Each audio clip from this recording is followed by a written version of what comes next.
भारत भूचे करू आम्ही साकार। आज आपण इथे एका वेगळ्या विषयाकरता एकत्र जमलो आहोत आणि तो विषय म्हणजे की आपण समाजात वावरत असताना, गावात वावरत असताना आपल्याला अनेक गोष्टी की ज्या गोष्टींना आपण घाबरत असतो, ज्याच्या संदर्भात आपल्या मनामध्ये भीती असते।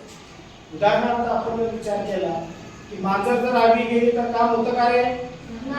नाही, असा हा तुमचा समज आहे। परंतु असे अनेक समज आहेत की याच्यामध्ये जर आपण बघितलं तर कुठल्याही शुभ कामाकरता जाताना विधेचं दर्शन घेऊ नये। कुठल्याही शुभ कामाकरता जाताना 3 जणांनी जाऊ नये। कुठल्याही बाबतीत आपण हा दृष्टिकोन तपासत नाही। अजून असे अनेक आपल्याला उदाहरण देता येते। मग त्या उदाहरणामध्ये जर आपण समजा पाहिलं, कावळा उरला तर काय होतं? घरात पाहुणे।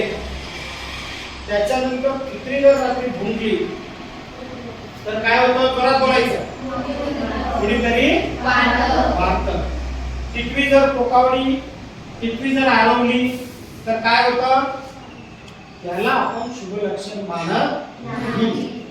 असे अनेक उदाहरण आहेत की ज्याचा पगडा आपल्या मनावर आहे। आपण विज्ञानात प्रगती करतो, आपण आता 21व्या शतकाकडे चाललो, परंतु तरी देखील आपल्या मनामध्ये असणारे हे जे काही पारंपरिक ज्या गोष्टी आहेत, ह्या गोष्टी पासून आपण लांब जात नाही। याच्यात आपण काय, आपण वैज्ञानिक दृष्टिकोन हा आपल्याला अभ्यासायचा आहे। विज्ञान म्हणजे काय? तर विज्ञान म्हणजे विशिष्ट ज्ञान की ज्याच्यामध्ये सत्याची पडताळणी होते। आपण प्रयोग करतो, प्रयोगामध्ये आपण पहिली गोष्ट काय करतो की प्रात्यक्षिक करत असताना आपण प्रयोगाचं साहित्य वापरतो। साहित्य वापरल्यानंतर प्रयोग करतो आणि प्रयोग केल्यानंतर त्याचा निष्कर्ष काढतो, अनुमान काढतो। म्हणजे विज्ञानामध्ये असं म्हटलं जातं की बहिणाबाई चौधरींनी म्हटलेलं आहे की नको नको रे ज्योतिषा माझ्या दारी येऊ, माझं नशीब मला कळे, नको माझा हात नको। म्हणजे या दृष्टिकोनातनं फार पूर्वी झालेल्या बहिणाबाई चौधरी त्यांना वैज्ञानिक दृष्टिकोन कळत होता, परंतु आपल्याला वैज्ञानिक दृष्टिकोन कळत नाही। आज देखील समाजामध्ये आपण पाहतो अनेक बंधू बाबा हे आपल्याला फिरताना दिसतात आणि ते वेगवेगळे प्रयोग करून आपल्याला त्या वेगवेगळ्या प्रयोगांना हात चलाखीतनं अंधश्रद्धेप्रती आपल्याला बळी ठरवतात। तर असंच एका प्रयोगाचा आपण विचार करूया की मंत्राने अग्नी पेटवतो बाबा।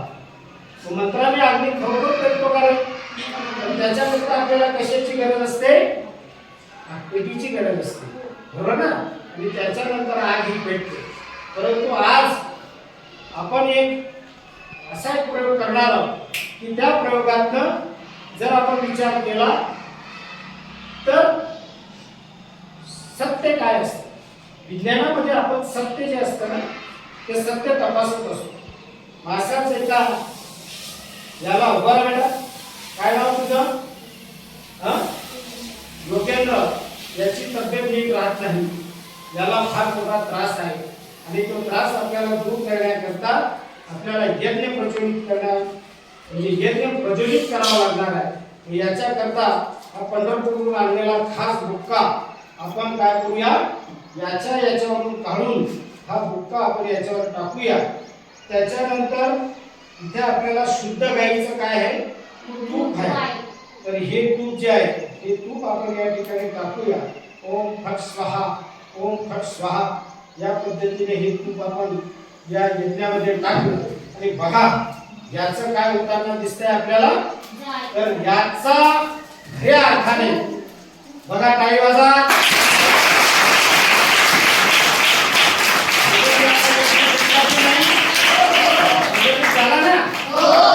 याच्या प्रती असलेले याचे शारीरिक जे दोष आहेत ते शारीरिक दोष आता काय होतील?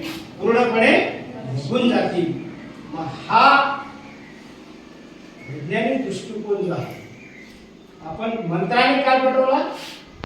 नारळ पेटवलं की ते मंत्राने? ते मंत्राने पेटलं का? नाही। कशाने पेटलं? याच्यामध्ये विज्ञान आहे की या ठिकाणी हे नारळ कसं पेटलं याचा अभ्यास आता तुम्ही करायचा आणि त्याचं उत्तर मला तुम्ही उद्या द्यायचं.